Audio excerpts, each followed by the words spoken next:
कृष्णाय वासुदेवाय हरे परमात्मने प्रणतः क्लेशनाशाय गोविंदाय नमो नमः। जय श्री कृष्णा, जय श्री राम।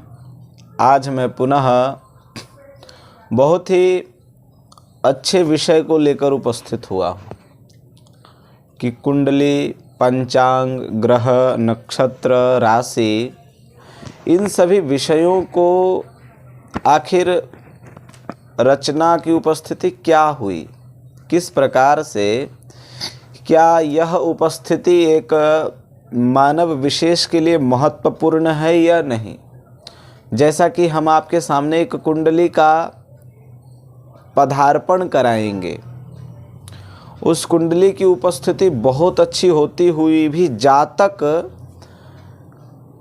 के ऊपर इस कुंडली का पूर्ण भाव और पूर्ण फल की उपस्थिति नहीं हो रही है। यानी कि जो ये कुंडली कह रही है उसके अकॉर्डिंग जातक को फल नहीं प्राप्त हो रहा है। अब इस कंडीशन में ज्योतिष फलादेश करने वाले जातक क्या करेंगे और किस प्रकार का उपचार किया जाना चाहिए, उन विषयों को लेकर उपस्थित हुआ हूँ कि आज के समय में आप देख रहे होंगे अंतरजातीय विवाह, कोई किसी जाति का है तो लड़की किसी जाति का, लड़की किसी जाति का है तो लड़का किसी और जाति का है। हम इस विषय को देखते हैं तो कुंडली के अकॉर्डिंग देखते हैं कि शुक्र की क्या उपस्थिति है, राहु की क्या उपस्थिति है, कौन सा ग्रह शुभ में बैठा है, कौन सा ग्रह अशुभ में बैठा है। इस प्रकार का हम विश्लेषण करते हैं। आप देख रहे होंगे काफ़ी पुरानी कुंडली है और इस कुंडली में एक ऐसे दुर्लभ योग देखने को मिला है कि अंतरजातीय में विवाह होना इस बालक अथवा बालिका का सुनिश्चित हो गया। पारिवारिक की इच्छा नहीं है परंतु जातक और जातिका की इच्छा बलवान अवस्था का स्वरूप धारण करने के पश्चात यह विवाह कराने के लिए घर वाले मजबूर हो गए हैं कि अगर इस कार्य को नहीं करेंगे तो बालक कुछ कर ना बैठे। तो सबसे पहले उन माता पिता के लिए मैं इस वीडियो के माध्यम से बताना चाहता हूं कि बालक कितना भी अत्याचारी तथा कितना भी डराने और धमकाने का कार्य करते हैं तो माता पिता को कभी घबराने की कोई आवश्यकता नहीं है। अगर आपके अंदर बच्चों का मोह और माया बना हुआ रहेगा तो आपका बच्चा वह कार्य कर देगा जिसे आप सोच भी नहीं सकते हैं। दूसरी बात, जन्म से लेकर के अभी तक जब बालक इस प्रकार का जिद कर रहा है तो जन्म कुंडली का विश्लेषण जरूर कराएं और ये देखें कि किस नक्षत्र में बालक का जन्म हुआ है। अगर जातक का जन्म भरणी नक्षत्र, अश्लेषा नक्षत्र, उत्तरा भाद्रपद नक्षत्र और मूल नक्षत्र में बालक का जन्म होता है तो जरूर अवश्य उस कुंडली का विशेष रूप से विश्लेषण कराएं कि कहीं नक्षत्र के दोष के कारण हमारा बालक गलत बालकों के संगत में ना पड़ गया हो, जिसके कारण बच्चा आरूढ़ हो गया है और अपने प्यार को उच्चतम शिखर को प्रदान करने के लिए, प्राप्त करने के लिए अपने माता पिता को भी झुकाने लग गया। और वह पूत कभी भी सपूत नहीं है।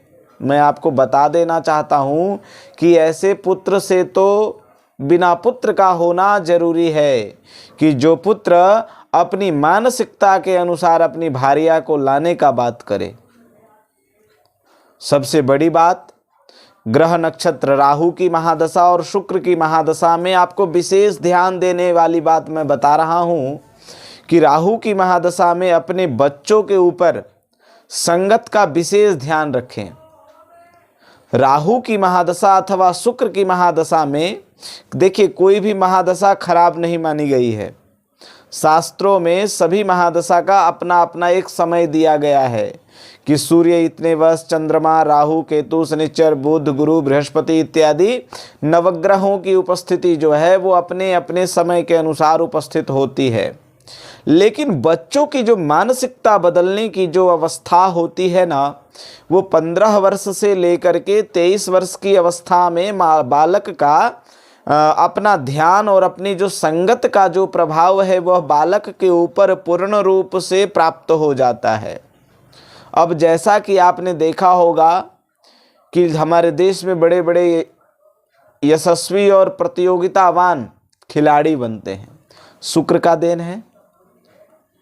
शुक्र के देन के कारण लोग खेल में अपना उच्चतम शिखर को प्राप्त करते हैं, अच्छी हैंडराइटिंग बनाते हैं और यहाँ तक कि विदेश योग को भी प्राप्त करते हैं, विदेश तक जाते हैं, विदेश में जा कर के अच्छे कार्य करके इंडिया आते हैं और करते आना जाना उनका लगा हुआ रहता है।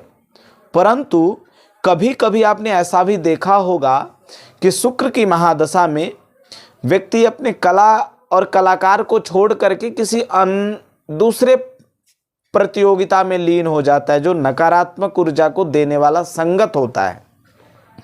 उस संगत में जातक ऑटोमेटिक चला जाता है। इसलिए सभी महानुभावों से निवेदन है कि इस अवस्था में 15 से 23 वर्ष की अवस्था में ऐसे नकारात्मक लोगों से आप सावधान रहें और जितना हो सके ऐसे दुर्जन व्यक्तियों से कोसों कोस तक अपनी दूरी बना लें तो ज़्यादा अच्छा रहेगा। क्योंकि देखिए, माता पिता भाई बहन बड़े आशा और विश्वास के साथ, सबसे ज़्यादा तो अत्यधिक रूप से माँ, बच्चे को लालन पालन करके पालन पोषण करके विद्या अध्ययन कराने के उपरांत कार्यक्षेत्र लगाते हैं। कार्यक्षेत्र के बाद अगर आप इस प्रकार का व्यवस्था अगर आप करेंगे तो गलत बात है। प्यार प्रीति के चक्कर में पड़ने से कुछ नहीं है।